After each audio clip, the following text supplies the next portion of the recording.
Independent ডিজিটালের নিয়মিত আয়োজন 10 minute শোতে আপনাদের স্বাগত জানাচ্ছি। আমি আশিক হোসেন। আমাদের আজকের আলোচনার বিষয় বিশ্ববিদ্যালয়ের শিক্ষকরা কেন সর্বজনীন পেনশন স্কিম প্রত্যয়ের পক্ষে নন। আর এই বিষয়টি নিয়ে আমাদের সাথে কথা বলতে স্টুডিওতে আছেন ইন্ডিপেন্ডেন্ট ডিজিটালের প্রধান বার্তা সম্পাদক তানভীর সোহেল। তানভীর, আপনাকে স্বাগত জানাচ্ছি প্রথমেই আমাদের শোতে।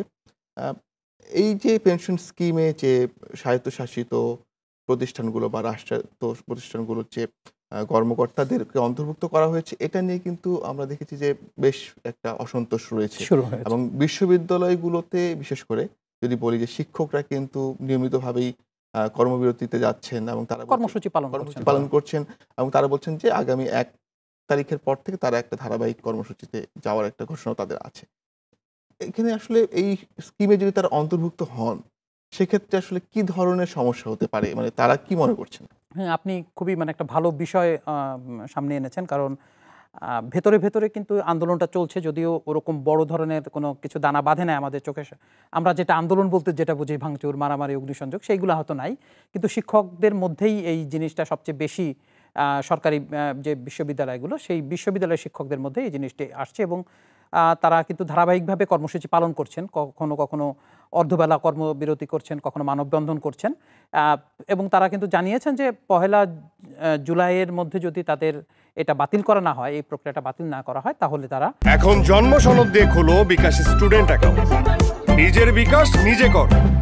কর্মসূচিতে তারা যাবেন। এখন প্রশ্ন হচ্ছে যে আসলে কেন তারা এই সরকারের এই সিদ্ধান্তটাকে বিরোধিতা করছেন। এখানে কিন্তু তাদের দিক থেকে যে বক্তব্যগুলো আসছে সেটা একেবারে অযৌক্তিক, ফেলে দেওয়ার মতো বা যুক্তিহীন তা কিন্তু বলা যাবে না। সরকার হয়তো তার বলছেন যে লাভবান হবে, কিন্তু তাদের দিক থেকেও তাদের কিছু বক্তব্য আছে। আর প্রথমেই একটা জিনিস বুঝতে হবে যে এই মুহূর্তে যারা শিক্ষক আছেন, যারা যেসব বিশ্ববিদ্যালয়ে শিক্ষকতা করছেন, তাদের উপরে কিন্তু এটা প্রয়োগ হবে না। প্রয়োগ হবে হচ্ছে পহেলা জুলাইয়ের পর থেকে যারা নিয়োগে আসবেন, অর্থাৎ নতুন যারা এই সেকশনগুলোতে আসছেন, তারা এই পেনশন স্কিমের আওতায় আসবেন, ফলে তাদের উপরে প্রয়োগ হবে। তাহলে প্রশ্ন আসে যে এখনকার শিক্ষকরা তাহলে কেন আন্দোলন করছেন? এটি কিন্তু শিক্ষকরা বলেছেন, শিক্ষক সমাজে যারা আছেন, যে ঢাকা বিশ্ববিদ্যালয়ের শিক্ষক নেতারা আছেন, তারপরে জাহাঙ্গীরনগর বিশ্ববিদ্যালয় আছেন, জবি বিশ্ববিদ্যালয় আছেন, তারা কিন্তু এটা বলেছেন যে আজকে যদি আমরা এটার বিরুদ্ধে না যাই, হয়তো আমি ক্ষতিগ্রস্ত হচ্ছি না, কিন্তু তারা মনে করছেন তাদের যে পরবর্তী প্রজন্ম যে শিক্ষকরা আসবেন, তারা কিন্তু ক্ষতিগ্রস্ত হবেন এবং তারা একসময় হয়তো মনে করতে পারেন তাদের দিক থেকে যে আমার তো সুযোগ সুবিধা অনেক কিছু কেটে নেওয়া হলো। পেনশনের ব্যাপারটা, আমি যে সরকারি চাকরি করলে একসময় গিয়ে শেষ বয়সে যে আমার যে পেনশন সুযোগিতা, সেটা কেটে নেওয়া হলো, তাহলে এই চাকরিতে আমি ঢোকার দরকার নাই। তো তারা মনে করছেন এতে যারা খুব মেধাবী, যারা আসেন বিশ্ববিদ্যালয়ে শিক্ষকতা করার জন্য চিন্তা করবেন, তারা হয়তো তখন এই প্রফেশনে আর আসতে চাইবেন না, তাদের সুযোগ সুবিধা কাটানোর কারণে।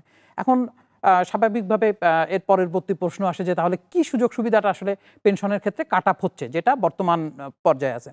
আপনি জানেন যে এখন সরকারি কর্মকর্তা কর্মচারী বা বিশ্ববিদ্যালয়ের শিক্ষক, স্বায়ত্তশাসিত প্রতিষ্ঠান, আধা স্বায়ত্তশাসিত প্রতিষ্ঠান কিংবা রাষ্ট্রায়ত্ত যে কোনো প্রতিষ্ঠানের ক্ষেত্রেই কিন্তু একটা পেনশন নীতিমালা আছে। অর্থাৎ আপনার বেতনের একটা অংশ 10% কেটে রাখা হচ্ছে।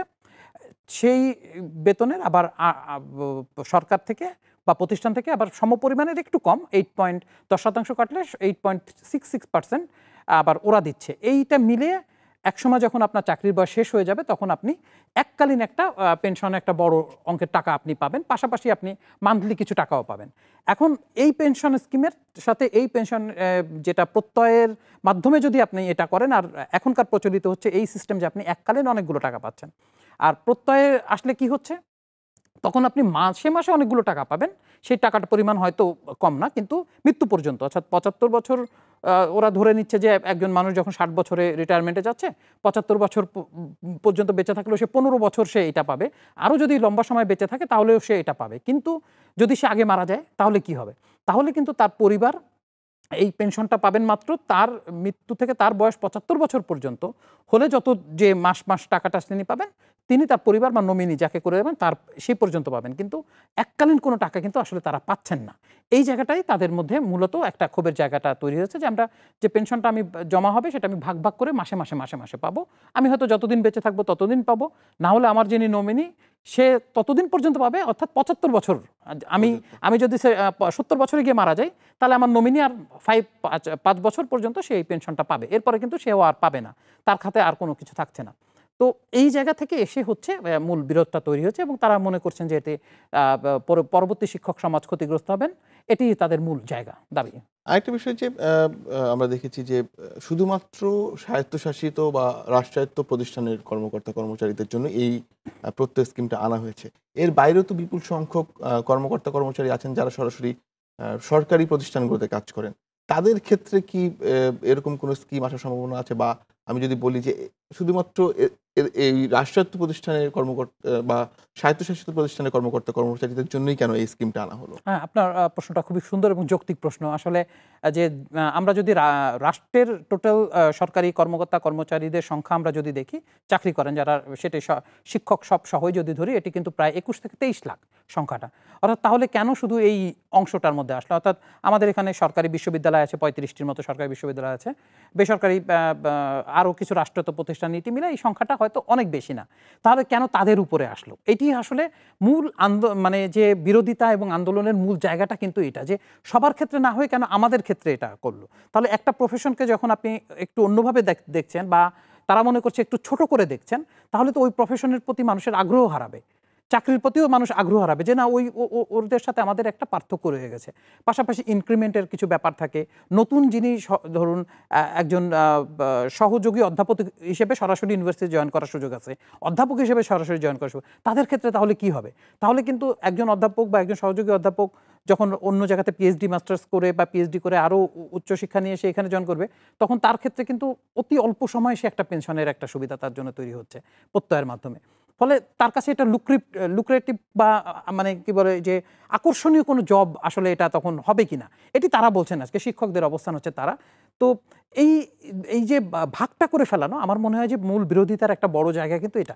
যদি সবার জন্য এটা সমানভাবে প্রযোজ্য হয়, কারণ আপনি জানেন যে সরকারি যেসব কলেজে শিক্ষকরা নিয়োগ পাচ্ছেন, বিশ্ববিদ্যালয়ের শিক্ষকরা এক ধরনের কাজ করছেন, তো কলেজ শিক্ষকদের ক্ষেত্রে কিন্তু আগের সিদ্ধান্তই বহাল থাকছে। সরকারি কলেজ শিক্ষক যারা বিসিএস এর মাধ্যমে যাচ্ছেন, তো আবার যাদের এদেরটা বহাল থাকছে না। ফলে এই যে একটা একই শিক্ষা ব্যবস্থার একই জায়গায় একরকম আর এক রকম, এটি আসলে তারা মানতে তাদের জন্য কঠিন হচ্ছে। যে এই ক্ষেত্রে এক ধরনের বৈষম্য তারা মনে করছে একটা বৈষম্য তৈরি হচ্ছে, তাদেরকে এক ধরনের অন্যভাবে একটু ছোটভাবে করে দেখা হচ্ছে, বা গিনিপিক হিসেবে কেউ কেউ বলছেন যে আমাদেরকে কেন গিনিপিক করা হচ্ছে, টিচারদের মধ্যে অনেকে বলছেন।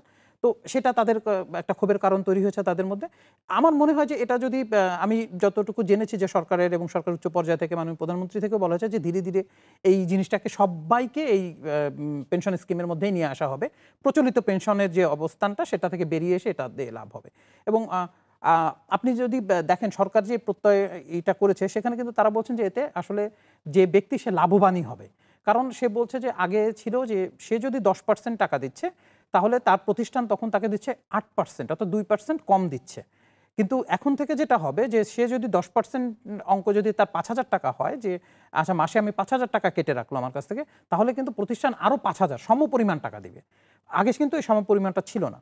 তো সিম্পলভাবে এই অঙ্কটা যদি দেখা যাচ্ছে যে একজন 18 লাখ টাকা বা 20 লাখ টাকা 35 লাখ টাকা সব মিলে সে জমা করছে হয়তো 15 লাখ টাকা বা 20 লাখ টাকা সারা জীবনে, বাকি যুক্ত হচ্ছে। কিন্তু সে কিন্তু যখন রিটায়ারমেন্টের পরে, অর্থাৎ যখন 60 বছর হয়ে গেল, বা শিক্ষকদের ক্ষেত্রে এটা 65 বছর, তো 65 বছর যখন হয়ে যাবে, তখন কিন্তু সে প্রতি মাসে প্রায় 1.5 লাখ টাকা মতো করে প্রত্যেক মাসে সে একটা পাবে, পেনশন পাবে প্রতি মাসে মৃত্যু পর্যন্ত সে। তো এটা ওই অর্থে দেখলে সংখ্যাটা ভালো, কিন্তু আবার তার এককালীন কোনো টাকা থাকছে না। তার ফলে সে তার ভবিষ্যৎ যে প্রজন্ম, তার ছেলে মেয়ে বাচ্চা কাচ্চা বা তাদের ভবিষ্যৎ আসলে কোন জায়গাটা থাকবে সেটা নিয়ে সে একটু চিন্তিত থাকেন। অনেকে মনে করেন পেনশনের টাকা পেলে সেটাতে কেউ একটা ফ্ল্যাট কেনেন, কেউ বা তার অনেক কিছু আমাদের দেশে হয়, স্বাদ পূরণ করেন, কেউ ট্রিটমেন্টের খরচ বহন করেন। এই জায়গাটায় কিন্তু তাদের সাথে একটু মানে বৈষম্য তৈরি হবে। সবার এক হলে তো একই রকম হতো, কিন্তু সেটা তো হচ্ছে না। আরেকটা বিষয় যে এই ক্ষেত্রে সরকারের মনোভাবটা কি, মানে সরকার আসলে কি বলছেন? সরকার আসলে সরকারের এটা হচ্ছে যে সবাইকে পেনশন স্কিমের মধ্যে আনা, যেমন সরকারি বেসরকারি তারা এবং এই যে গভর্নমেন্টের অর্থাৎ আওয়ামী লীগ গত সরকারের মেয়াদে যদি ভালো আইনের কথা বলা হয়, ভালো উদ্যোগের কথা বলা হয়, তাহলে কিন্তু সর্বজনীন পেনশন স্কিমটা একটা ভালো উদ্যোগ ছিল। যে এটা সরকারি বেসরকারি সবাই এই স্কিমের মধ্যে আসলে একটা সময় গিয়ে সে পেনশন পাবে। আজকে আমরা কিন্তু বেসরকারি জবে এই পেনশনের সিস্টেমটা নাই, কিন্তু এই স্কিমটা এর জন্য এটা খুবই ভালো ছিল। এবং কিন্তু যেটা হচ্ছে যে ব্যাপকভাবে ওইভাবে সাড়া এখনো আসে নাই এখনো পর্যন্ত। সরকার চাচ্ছে যে তার কর্মীদেরকে এটার সঙ্গে যুক্ত করার জন্য, এবং ভবিষ্যতে সব ধরনের প্রতিষ্ঠানের এই পেনশন স্কিমের মধ্যে আনা, এতে দুটোই লাভ। একদিকে তারা টাকা জমাচ্ছে, এটা সরকারের জন্য লাভ, ব্যাংকিং খাতগুলোর জন্য লাভ। দ্বিতীয়ত ব্যক্তির জন্য লাভ, যে আমার একটা টাকা জমছে এবং আমি একটা সময় গিয়ে আমার একটা সেফগার্ড থাকছে, সেটা এই জায়গাটাতে আছে। কিন্তু এই পার্থক্যর ওই জায়গাটা তৈরি হয়ে গেছে যে তারা মনে করছেন বৈষম্যে পড়ে যাচ্ছে, আমাদেরকে কেন গিনিপিগ বানাচ্ছে। আমরা সবাই যদি একসঙ্গে করি তাহলে সেটা অনেক বেটার হয়। তানভীর, অনেক ধন্যবাদ, অনেকগুলো গুরুত্বপূর্ণ তথ্য আপনার কাছ থেকে জানলাম। আজ এ পর্যন্তই, দেখা হবে পরের পর্বে, রবি থেকে বৃহস্পতি। সাথে থাকুন 10 মিনিট শোর, দেখতে থাকুন ইন্ডিপেন্ডেন্ট ডিজিটাল।